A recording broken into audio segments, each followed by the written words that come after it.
जो इरादे का पक्का हो और दिल का सच्चा हो, जो सूरत से नहीं बल्कि दिल से अच्छा हो। स्पष्ट बोलने वाला व्यक्ति एक अच्छे कांटे की भांति होता है। इसमें थोड़ी देर के लिए दर्द जरूर होता है, लेकिन फायदा जिंदगी भर रहता है। अगर आप किसी को एक बार माफ करते हो तो आप समझदार हो। अगर आप उस व्यक्ति को दूसरी बार भी माफ करते हो तो बहुत ही धर्मदिल हो। लेकिन आप उस व्यक्ति को तीसरी बार माफ करते हो तो आप दुनिया के सबसे बड़े बेवकूफ हो। जीवन की सबसे महंगी चीज है आपका वर्तमान, जो एक बार चला जाए तो फिर पूरी दुनिया की संपत्ति देखकर भी उसे हम खरीद नहीं सकते। हमें हमारे विचार ही उत्तम बनाते हैं, इसलिए शब्दों पर नहीं, अपनी सोच पर ध्यान दो। विचार हमेशा जिंदा रहते हैं। धरती पर जिस प्रकार मौसम में बदलाव आता है, इस प्रकार जीवन में सुख दुख आता जाता रहता है। बुराई तो तुम्हें हजारों की भीड़ में भी ढूंढ लेगी, ठीक इस प्रकार जैसे गायों के झुंड में बछड़ा अपनी मां को ढूंढ लेता है। नमस्कार दोस्तों, एजी इंस्पायर्ड यूट्यूब चैनल में आपका दिल से स्वागत है। दोस्तों, एक संत की संगत के कारण कैसे एक चोर का जीवन बदल गया। जो चोर दिन रात चोरी करता था, उस संत को दिए एक वचन के कारण उस चोर ने चोरी करना छोड़ दिया। उसकी यह बुरी आदत हमेशा हमेशा के लिए छूट गई। वह कौन सा वचन था जो संत ने उस चोर से लिया था? तो दोस्तों, कहानी बड़ी ही शिक्षाप्रद और महत्वपूर्ण होने वाली है। मेरा आपसे निवेदन है कि इस कहानी को पूरा सुनना और वीडियो के अंत तक हमारे साथ बने रहना।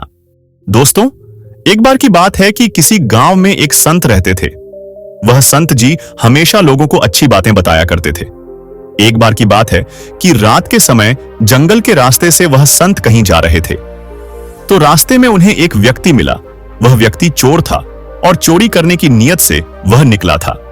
उस संत ने देखा तो जब चोर की नजर एक दूसरे पर पड़ी तो चोर ने छिपने की कोशिश की। संत कहने लगे, भाई तुम कौन हो और मुझे देख करके क्यों छिप रहे हो?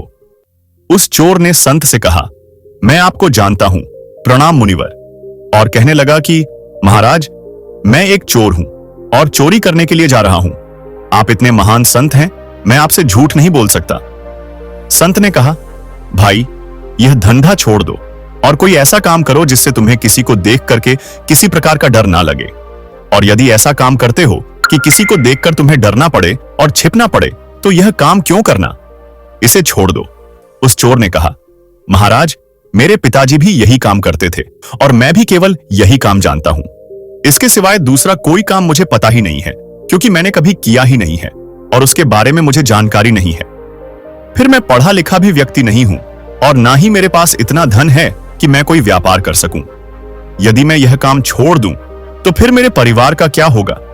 उनका पालन पोषण कैसे होगा? उसका उत्तर सुनकर के संत कुछ देर तक शांत खड़े रहे। फिर बोले, भाई अच्छा तो ठीक है, तुम यह धंधा करो, परंतु हमारी एक बात मान लो। उस चोर ने कहा, आज्ञा कीजिए महाराज, आपका आदेश मेरे लिए अमूल्य है। संत ने कहा, पहले वादा करो कि तुम मेरी बात को जरूर मानोगे। चोर ने वादा किया और कहा, आप जो भी कहेंगे मैं आज से वही करूंगा। उस संत ने कहा कि आज से तुम किसी भी परिस्थिति में झूठ मत बोलना, हमेशा सत्य बोलना, तुम्हारा कल्याण होगा। यह कह करके संत अपने रास्ते को चल दिए। इधर वह चोर सोचने लगा कि झूठ नहीं बोलूंगा तो काम कैसे चलेगा, पर अब तो संत को मैंने वादा किया है, कुछ भी हो जाए अपना वादा नहीं तोड़ सकता। यही सोच करके वह चोर चोरी के इरादे से एक दिशा की ओर चल दिया। जब वह कुछ दूर पर पहुंचा तो उसे एक और व्यक्ति मिल गया। वह वास्तव में वहां का राजा था, जो भेष बदल करके अपने नगर का भ्रमण करने के लिए निकला था। उसने भी चोर को देख लिया। राजा ने उस चोर से धीरे से पूछा, तुम कौन हो और इस जंगल में अकेले क्या कर रहे हो और इस समय कहां जा रहे हो? चोर मन ही मन विचार करने लगा कि मैंने झूठ बोलना तो छोड़ दिया है, अब तो मुझे झूठ बोलना नहीं है, इसलिए सच सच बता देता हूं, जो होगा देखा जाएगा। यही मन में सोच करके उसने राजा से कहा, मैं एक चोर हूं और चोरी करने के उद्देश्य से मैं घर से निकला हूं। इस तरह की बात को सुनकर के राजा आश्चर्यचकित हो गया। अरे, यह कैसा चोर है जो स्वयं ही बता रहा है कि मैं चोर हूं? आश्चर्य प्रकट करते हुए उसने कहा, अरे भाई, क्यों हंसी मजाक करते हो? तुम अवश्य ही कोई सैनिक अथवा गुप्तचर मालूम होते हो। उस चोर ने कहा, नहीं नहीं, मैं मजाक नहीं कर रहा हूं, मैं तो बिल्कुल सत्य कह रहा हूं। मैं चोर ही हूं और चोरी करना ही मेरा धंधा है। राजा ने कहा, भाई, चोर तो मैं भी हूं, परंतु अभी नया नया ही यह धंधा शुरू किया है। अच्छा हुआ तुम मिल गए। आज दोनों मिलकर के चोरी करते हैं।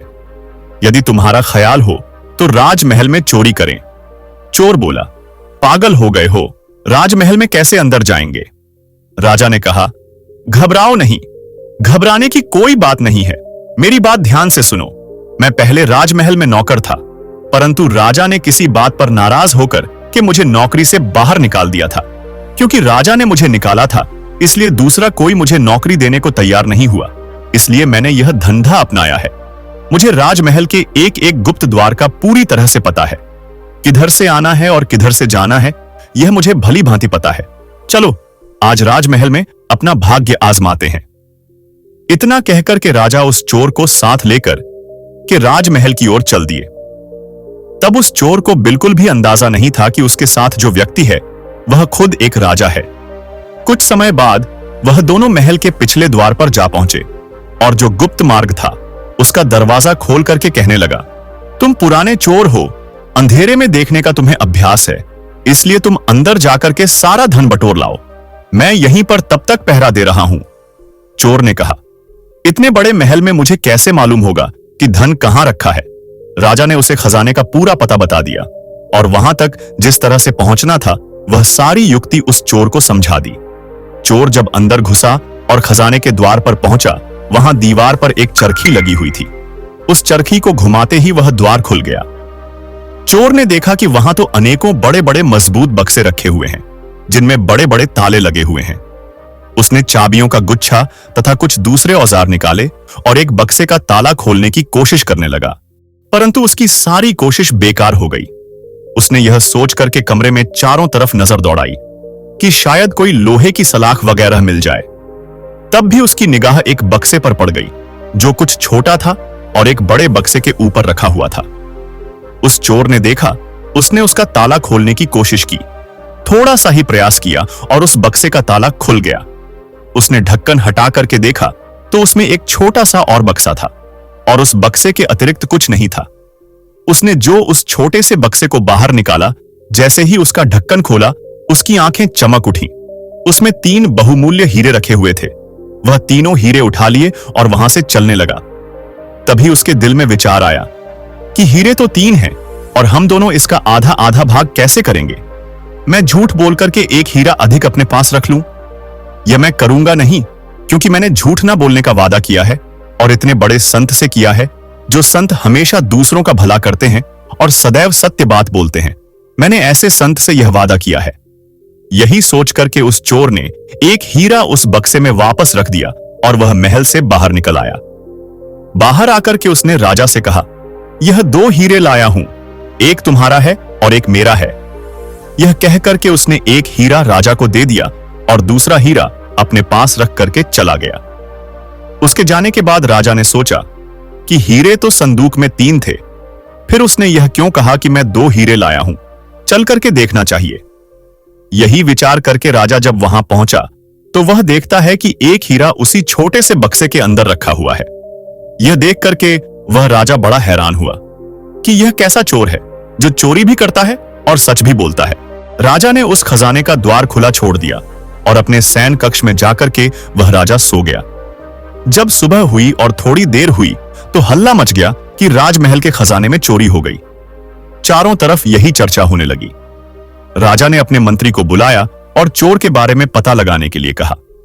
राजा ने कहा, खजाने का द्वार खुला हुआ मिला है, अवश्य ही यह किसी चोर का काम है और अति शीघ्र इसकी जांच करो और उस चोर का पता लगाओ कि वह कहां रहता है और उसने चोरी क्यों की।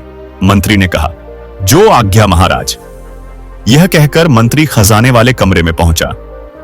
सब बक्से जैसे के तैसे रखे हुए थे, केवल एक छोटे बक्से का एक ढक्कन खुला हुआ था।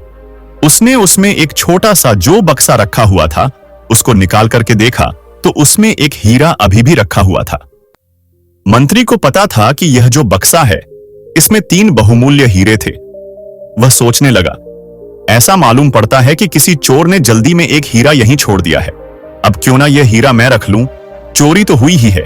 चोर जब पकड़ा जाएगा तो वह लाख कहता रहे कि मैंने हीरे नहीं चुराए हैं, उसकी कौन मानेगा।